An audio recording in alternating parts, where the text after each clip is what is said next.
बोकारो विधायक श्वेता सिंह अभी भी काफी चर्चा में है। देखिए, आपको पता होगा कि कुछ दिन पहले ये चर्चाएं खूब हो रही थी कि श्वेता सिंह के नाम पर 2 पैन कार्ड है, 4 वोटर आईडी है। और यही वजह है कि कई जो बीजेपी के प्रतिनिधि मंडल है वो राज्यपाल से भी मुलाकात किए थे।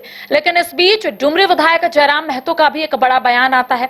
उनका कहना है कि अगर कुछ ऐसा मामला है तो वो विधानसभा में ये बात उठाएंगे। जब श्वेता सिंह राजधानी रांची पहुंची, बैंगलोर गई हुई थी इलाज कराने के लिए, जब मेरी उनसे खुद बातचीत हुई तो उनका कहना है कि वो सही है और जहां उन्हें दस्तावेज दिखाना है वहां वो दस्तावेज दिखाएगी। लेकिन श्वेता सिंह जैसे ही राजधानी रांची पहुंची, वो मुख्यमंत्री हेमंत सोरेन से मुलाकात की और उसके बाद बोकारो के पूर्व विधायक बिरंची नारायण और डुमरी के विधायक जयराम महतो पर जमकर बरसी भी। आखिर पूरा मामला क्या है, बातचीत करेंगे। हमारे साथ हमारे वरिष्ठ सहयोगी मदन भी मौजूद है।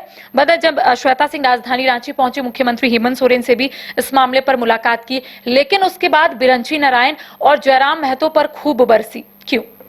देखिए, जब वो बाहर से लौटी और एयरपोर्ट पर आपने भी बातचीत किया था, तब भी वो कह रही थी कि हमारे पास जो है पूरे कागजात हैं कि किस तरह से हमने जो हमारे डबल यानी कि दूसरा पैन कार्ड हो या फिर आधार कार्ड हो, वोटर आई कार्ड हो, उसके लिए हमने आवेदन दे दिया है। ठीक उसी तरह से कल भी जब वो मुख्यमंत्री हेमंत सोरेन से मिलकर निकली, तब हम लोगों ने बातचीत की तो वो सीधे तौर पर कह रही हैं कि देखिए, हमने कोई गलत नहीं किया है। हमारे पास जरूर पहले से एक पैन कार्ड थे जिसका उपयोग हमने कभी किया नहीं है। हमारे पास जो वैध पैन कार्ड हैं, आधार कार्ड हैं, वो लिंक हैं, वोटर आई कार्ड हैं, तमाम चीज़ें जो हैं वो लिंक्ड हैं और हम उसी का उपयोग करते हैं। सही वक्त आने पर हम उसे सही जगह पर रखेंगे। लेकिन सीधे तौर पर अगर आप देखें तो बिरंची नारायण, जो कि बीजेपी के पूर्व विधायक रहे हैं बोकारो से, उन्हीं को चुनाव में हराकर विधानसभा पहुंची हैं। बिरंची नारायण के आरोपों पर वो कहें कि वो थोड़ा नॉलेज उनको कमी है, पहले वो जांच लेते, परख लेते, तब अपना ये उतावलापन अगर दिखाते तो अच्छा रहता। लेकिन बीजेपी के लोग जो पहले राज्यपाल के पास पहुंचते हैं, फिर चुनाव आयोग के पास पहुंचते हैं, तो इससे बहुत कुछ बदलने वाला नहीं है। हाँ, वक्त आने पर मैं वहाँ भी अपने कागजात को जरूर दिखाऊंगी, जो मैंने प्रोसेस फुलफिल किया है। वहीं साथ में जो जेएलकेएम के विधायक हैं जयराम महतो पर भी तंज कसते हुए कहा कि बहुत लोग ऐसे हैं जो अपना काम छोड़कर मेरे पीछे पड़े हुए हैं।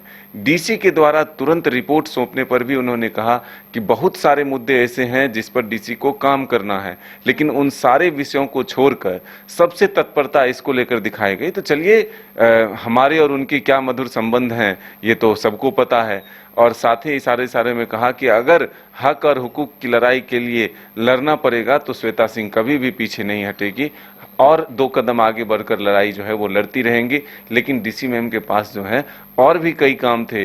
विस्थापितों को सही हक दिलाना, जो अप्रेंटिस को लेकर के जो आंदोलन हुए थे, उसमें जो हत्या हुई, जो पुलिस की पिटाई से मौत हुई, उसमें रिपोर्ट अब तक नहीं आए। वो रिपोर्ट तो उन्होंने नहीं सौंपा, लेकिन मेरे रिपोर्ट तुरंत जो है तत्परता दिखाते हुए जो सौंप दिया, ये जरूर सवाल खड़े करते। लेकिन ठीक है, लोकतंत्र है और हमें भी जो गलत होगा उसके खिलाफ आवाज उठाते रहना होगा। डरना नहीं है, झुकना नहीं है, पीछे नहीं हटना है। जो होगा वो लड़ाई लड़ी जाएगी। सही वक्त पर सही कागजात जो है हम जरूर दिखाएंगे। तो देखिए, श्वेता सिंह बहुत दिनों के बाद अपनी बात को रखी है, क्योंकि वो बैंगलोर गई हुई थी, राजधानी रांची पहुंची तो सबसे पहले मुख्यमंत्री हेमंत सोरेन से मुलाकात की और उसके बाद बोकारो डीसी जयराम महतो और बिरंची नारायण पर जमकर बरसी हैं। उनका कहना है कि बहुत सारे ऐसे मामले हैं बोकारो में जिसको लेकर डीसी बोकारो मौन रहती हैं, लेकिन इस मामले पर उन्होंने तुरंत जो है वो एक्शन लिया और रिपोर्ट सौंपा।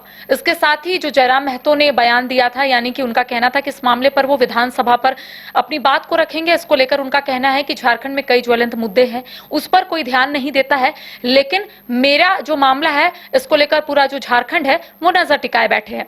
देखिए, दूसरी ओर बीजेपी के कई जो विधायक हैं उनका कहना है कि श्वेता सिंह ने गलत किया है। अब श्वेता सिंह का कहना है कि उन्होंने सही किया है, जहां उन्हें दस्तावेज दिखाना है वहां वो दिखाएंगी। अब देखने वाली बात होगी कि आखिर श्वेता सिंह का अगला कदम क्या होगा और क्या कुछ चीजें जो है आने वाले समय में निकल कर सामने आएगी। तमाम अपडेट हम अपने दर्शकों तक पहुंचाएंगे। फिलहाल हमें दे इजाजत, नमस्कार।